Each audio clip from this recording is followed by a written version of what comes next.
Adam Jonas of Morgan Stanley just dropped a new note, this time lowering Tesla's price target to $345. And of course, here's CNBC again talking about how demand for electric vehicles is slowing and the consumers are instead preferring hybrids. Here they are reporting that Ford's announcement that they're cutting EV capacity for the second time in 5 weeks is actually a good sign for Ford. They don't talk about how Ford loses $33,000 for every EV sold and how U.S. electric vehicle deliveries are expected to grow 32% next year, while the total U.S. auto sales is only growing 1 to 2%, and gas cars will be negative 3% growth. A lot of this information came from Jeff Lutz. He is a chief supply chain officer in the past for Fortune 100 companies. He's now running his own consulting firm. Welcome, Jeff. Hey, great to be with you, Herbert. Let's hit first that Morgan Stanley new note that came down, then we'll watch a CNBC video. So here we've got Tesla price target lowered to $345 from $380 by Morgan Stanley's Adam Jonas. And he himself is now saying, global EV momentum is stalling. The market is oversupplied versus demand. We anticipate Tesla's 2024 outlook to be cautious on volume and profitability. Our fiscal year 24 non-GAAP EPS falls below $2. Price target to $345. The core auto, he still believes, is $75. And so the rest is made up by all sorts of other things like energy and maybe FSD and others. Tough sledding for EVs, but we remain overweight on AI and robotics optionality. Tesla reports fourth quarter results this Wednesday, January 24th. And rather than wait for what we expect to be a clearly cautious outlook for fiscal 24, we wanted to mark to market our 24 and 25 estimates ahead of time. There is continuously growing evidence that the global EV market is in an unfavorable balance of supply versus demand. Yeah, let's deconstruct this. So first off, using a poker term, Adam Jonas and the Morgan Stanley team are putting Tesla on a hand. And so to get to the words and the numbers that are in Adam Jonas's note there, that Stock Talk broke out for us, to get to those numbers, that's not current Tesla performance will get you to those numbers. There would have to be meaningful degradation in gross margins and really an undershoot in terms of volume. And I'll explain. So to get to a sub $2 EPS, they would have to drive gross margins from the 16 to 18% range down to the 10% range to get to where Adam Jonas is going. And they probably would have to be, and I think Gary Black put some math together on this too. I think they'd have to be 2 million units or even sub 2 million units. So basically meaningful degradation or flat in volume and meaningful degradation in gross margins. So that's this analyst firm basically putting Tesla on a hand and saying, look, they're going to continue to drive gross margins down. They're going to try to, prop volumes up or keep them flat. The macro environment for auto is, you call it a tough one. So let's break that down and we'll talk a little bit more about it in the next clip. But, S&P Mobility, Atlas Research Services, and Cox Automotive. I mean, there's multiple auto research arms that are basically calling out, number one, that, we're going to have a pretty flat, in the US, we're going to be pretty flat in terms of non-EV, but we're going to still see greater than 30% growth, and globally greater than around 40% growth in EV. So what he's saying, so is there a slowdown in EV momentum? I guess if the prior year was 70% and the year before that, then you're slowing from 70 to 40 with 11 rate hikes in a row and the greatest, basically rate progression in 4 decades. Well, yeah, I mean, you're going to go, but you're still growing at 40%. Companies would kill for that kind of secular growth in any industry. 40% growth, even if it's 30% growth, you put it on that. Even if it's 25% growth, it's still very meaningful for Tesla and to be in this industry and to be a leader in that industry. So to break that down, first off, his price target's going from, it's basically, still $130 some higher than where the stock is heading. It's 63% higher than where the stock is today. He's still overweight. And he's putting the market on a hand, which is basically that EV market is going to slow down. But again, the 40%, the macro auto market's going to slow down. That's going to happen. That is happening. And he's saying that Tesla's going to drive gross margins, almost to single digits. So this is where we need Elon and the Tesla leadership team to come out in the earnings call and state, like, well, this is our plan. Like, this is what we're planning to do for this year. Like last year at this time, they talked about their approach of trying to keep gross margins around or over 20% and to drive 1.8 to 2 million units of volume. They set that up in the beginning of the year. So we need to see what their setup is for this year. Now, there's a credibility issue because if they say they're trying to keep it over 20% and they were, a few percent below, I don't think that's a massive credibility issue, by the way, on Tesla's part. I think there's tremendous amounts of, variation that's involved in those kind of predictions. But to say that they're going to basically cut their gross margins in half year over year, that's a very kind of meaningful call out from Adam Jonas and the team. And I think what they're trying to do is they're trying to shift the purveyors of their information and the people that buy their research to the auto companies, this small thing. They don't even talk a lot about energy. To them, it's just like the auto company is this small thing and everything is dojo, bot, autonomy.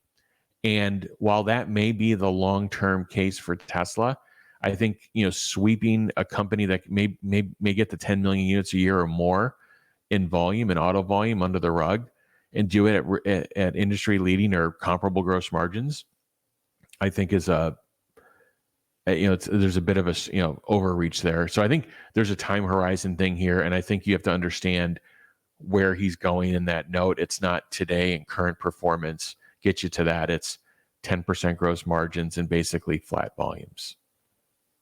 Well, thank you so much, Jeff. I really, really appreciate everything you just said here. Masterful analysis of what's happening. You're pretty well equivalent, if not, I think actually better than many of these analysts. You really know this space well, and that's why, folks, you need to be following Jeff. Take a look at this post that he did on X. This is the kind of stuff that he's able to educate us on, and he's the one that explained that, that U.S. electric vehicles next year is expected to grow. Well, first of all, we're going to watch the video. You can see his reaction to it. So why don't we go ahead and watch that video first? But Jeff is coming up with all these facts here. So let's watch this. Sign of a slowing demand for EVs. Ford announcing it's reducing production of its F-150 Lightning. For that, we're going to turn to Phil LeBeau this morning. Morning, Phil.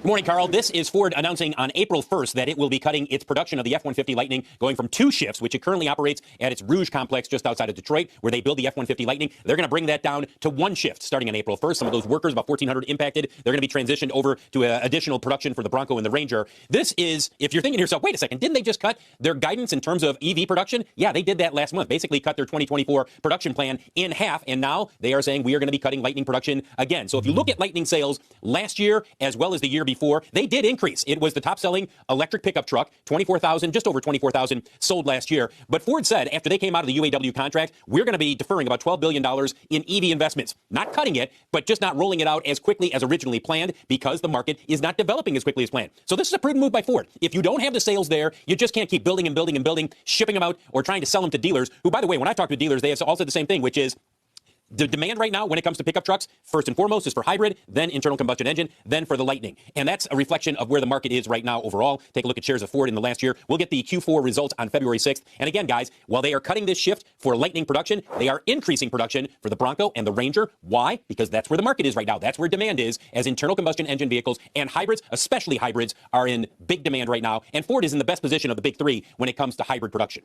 Now, Phil, I applaud this because you can't keep making trucks that don't sell. But no, when I was you're out there, absolutely right. I mean, smart. But when I was out there in the spring, I thought there was a waiting list and people were very excited about it, small business people. What happened? I mean, they just, all the ones who wanted it, got it, and that was it? I think it's not just all the people who got it, and that's it, Jim. I think it's a couple of things. One is increasingly, first of all, forget about this waiting list. I don't care who the manufacturer is. The next time you hear a manufacturer say, we've got scores of reservations, yeah, that and a cup and 10 cents will get you a cup of coffee. It's easy for anybody to say, I'm reserving a vehicle. A lot of times they evaporate when people are forced to say, okay, I'm either buying or not buying. But with regard to Lightning, I think there's demand there, Jim. But I also think that the market right now, you have a lot of these pickup drivers who are saying, I'm ready to eventually go electric, but I'm not ready right now. I am telling you, when I've talked with dealers, Ford dealers have told me, it's not that people think the Lightning's a bad vehicle. vehicle. It's that they think a more prudent choice is perhaps in the interim going to an F-150 hybrid, or still internal combustion is still popular, and the F-150 is the best-selling vehicle in this country. So that's the issue when it comes to the Lightning. Wow. Really amazing. You know something, Phil, you're covering this business. It's very clear to me that it's almost as if, look, if we were talking about Euro politics, they cared about ESG, now they care about security. We talk about these things that people care about, the security of their workplace. The small business person, I think, is actually afraid that they might miss an appointment because they may not have electricity. Well, you've got to make sure that if you're going to use this as a work truck, that it truly can be within a confined area. The White House today out with an announcement in terms of more grants for investments in the EV infrastructure in this country. And yesterday they said we're going to put $150 million into improving or upgrading public chargers. Well, they need to, because it's a mess right now. The public charging in this country for EVs is not where it needs to be. And the White House knows that. And they want to get to 500,000 chargers by 26. They're at 170,000 right now. Not only do you need to add more chargers, Jim, you better make sure they're the right chargers and that they work. Because the number of times I've heard from people who have EVs saying, I don't want to take a road trip. I don't know where, aside from Whoa, there's too many things there. Wait lists, not enough chargers. Everybody, consumers now want hybrids. What do you want to attack first? Yeah, I mean, you can go a number of different places with this clip, but so first off, it's really to me, the clip is positioned by like the media, the management team. It's positioned of like, how do you defend what's actually happening in real life? What's happening in real life is Ford produced a truck that they lose $33,000 per truck shipped on. So it's not in their interest to scale that and make more of them.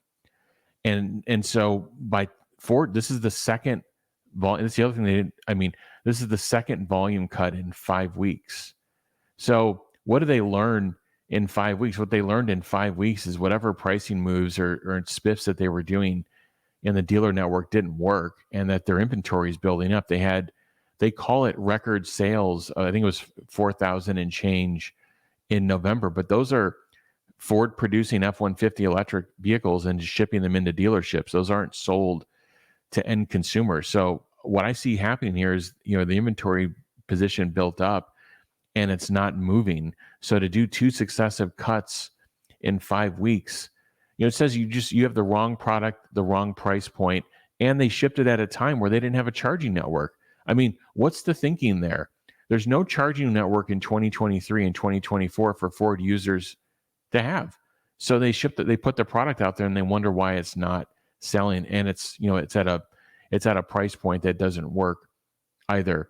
So those are the two factors. And then the third factor is the more they build and ship, the more money that they lose. In fact, I did the math.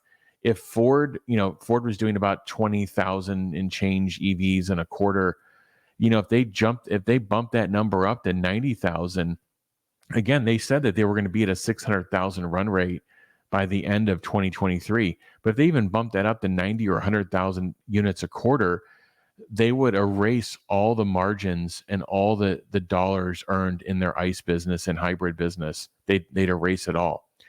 The other things that were said in that were just untrue is that the ICE business is, there's all this demand and people want ICE trucks and hybrid trucks. The data from Cox Automotive says that there's actually going to be negative growth in ICE and hybrid combined together. I combine them together because, quite frankly, they both have gas engines in them. And so in the United States, the total growth in the total market they said it's going to go from like basically 1% to 2%, in that to next year, and then EVs are going to grow over 30% in that same time frame. So EVs are going to have this massive positive growth, and for the fact that total auto is only growing 1% to 2%, it really puts ICE at a negative 3% growth. Looking at non-EV in North America, so the media is not telling its viewers the actual fact. These aren't facts that any forecaster is calling out, and the actual U.S. SAR, which is the actual kind of one figure that everybody looks at for retail sales. Those numbers are calling basically 2% total growth. And then the other forecasters, Cox Automotive, S&P Global, which I'll go through some of these. Cox talks about the total lift here of just 1% to 2% in total auto. Again, that includes EV in North America, which puts ICE basically at negative growth. And if you go to the next clip, you're talking big BEV growth, battery electric vehicle growth in China, and then the U.S. It's going to grow from 9% to 13.2%. So you're talking over 30% growth, in the U.S. and overall globally significant growth still. So I mean, again, this is the narrative that's right now going on in the media, is that people, that EV growth is slowing. But what they don't tell you as viewers, that it has massive growth still. If it's around 40%, that's massive growth. Even if it's 30%, you'd be more conservative. That's still significant growth, and worthy basically of a lot of the energy, a lot of the cost structure, a lot of the investment should be going towards EV and moving away from ICE. The problem is the industry that makes ICE vehicles and the support components under them, whether it's the supply base or whether it's oil and gas, are not ready for that transition to clean energy. And therefore, their ad dollars are at work saying, hey, look, people really don't want those things. But the surveys show, by the way, we've shown survey data on your show too, Herbert, that anywhere from 40 to 60% of people surveyed want an EV as their next car. And if the adoption rate is so much lower than what the surveys are saying, that means there's a gap that's going to continue to be filled with EV adoption. So, long story short, I would say in the back to the Adam Jonas note in summary, for the things in his note to be true, first off, he's a big bull. We put his notes up here when he's super bullish. When he's doing a price cut, we're putting his note up here as well. I think it's fair that we share both, and we are. He's still super bullish. He's overweight. The price target's 63% higher than it is today. You got to believe his premises, though, is that, while they're slowing in EV, it's still greater than 40%. And then he believes Tesla's going to drive gross margins down to, almost single digits and have very flat growth. So now it's coming back to what Tesla going to say in the earnings announcement. And then finally, the media is kind of supporting this narrative, and the data and the facts from all the forecasting agencies don't support it. So I in God we trust, and and all others bring data. In this case, I look to the data to guide decisions. Yeah, thank you for doing that, Jeff. Pulling out the Cox Automotive Research, like you said, the global EV sales are growing by 40%. In the U.S., it's going to go from 10%, which is what it was in 2023, to 13% in 24. And 9%, yeah, 9 to 13 too, yeah. 9% to 13%, which is a 30% growth. And where is everybody saying that electric vehicles is not slowing down? And yet, so I appreciate you do come with data. Folks, follow him on X if you want to keep track of all the key things that's happening. And he provides his insight as well. And he's got the credibility. Thank you, Jeff. Follow him on X at the Jeff Lutz. Thanks, everybody. Thanks, Herbert. Bye-bye. I've created a website that is the most comprehensive resource for the Tesla investor. Please check it out. Simply go to my website at herbertong.com.